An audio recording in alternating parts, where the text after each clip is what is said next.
Hi all welcome to footy arena. ഈ international ബ്രേക്കിൽ 2 world cup യോഗ്യതാ മത്സരങ്ങളാണ് ലോക ചാമ്പ്യന്മാരായ അർജന്റീന കളിക്കുന്നത്. ഉറുഗ്വ, ബ്രസീൽ എന്നിവരാണ് അർജന്റീനയുടെ എതിരാളികൾ. ഈ മത്സരങ്ങൾക്കുള്ള സ്ക്വാഡിനെ അവരുടെ പരിശീലകനായ സ്കലോണി പ്രഖ്യാപിച്ചിരുന്നു. അതിൽ ഇടം നേടാൻ സ്ട്രൈക്കർമാരായ ഹൂലിയൻ ആൽവരസിനും ലൗറ്ററോ മാർട്ടിനസിനും സാധിച്ചിട്ടുണ്ട് എന്നുള്ളതാണ്. രണ്ടുപേരും മികച്ച പ്രകടനമാണ് ഇപ്പോൾ നടത്തിക്കൊണ്ടിരിക്കുന്നത്. അത് അർജന്റീനക്കും സ്കലോണിക്കും സന്തോഷം നൽകുന്ന ഒരു കാര്യമാണ്. പ്രത്യേകിച്ച് യുവേഫ ചാമ്പ്യൻസ് ലീഗിൽ ഗോളടിച്ചു കൂട്ടാൻ ഈ രണ്ട് താരങ്ങൾക്കും ഇപ്പോൾ സാധിക്കുന്നു. രണ്ടുപേരും ആകെ ചേർന്നുകൊണ്ട് 13 ഗോളുകളാണ് ചാമ്പ്യൻസ് ലീഗിൽ ഇത്തവണ നേടിയിട്ടുള്ളത്.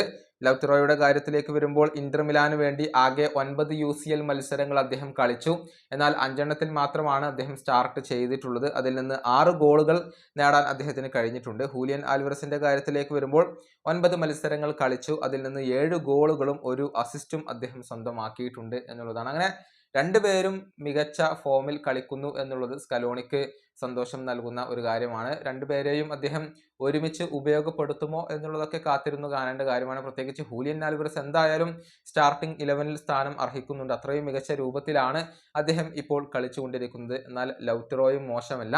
അതുകൊണ്ട് തന്നെ രണ്ടുപേരെയും ഒരുമിച്ച് ഉപയോഗപ്പെടുത്താനായിരിക്കും സ്കലോണിയുടെ ഒരു പദ്ധതികൾ വരുന്നത്. ഏതായാലും ഏത് രൂപത്തിലാണ് കാര്യങ്ങൾ പുരോഗമിക്കുക എന്നുള്ളതൊക്കെ കാത്തിരുന്നു കാണേണ്ട കാര്യമാണ്. ഈ വീഡിയോയുടെ അവസാനിപ്പിക്കുന്നു. അടുത്ത വീഡിയോയുമായി വീണ്ടും കാണാം.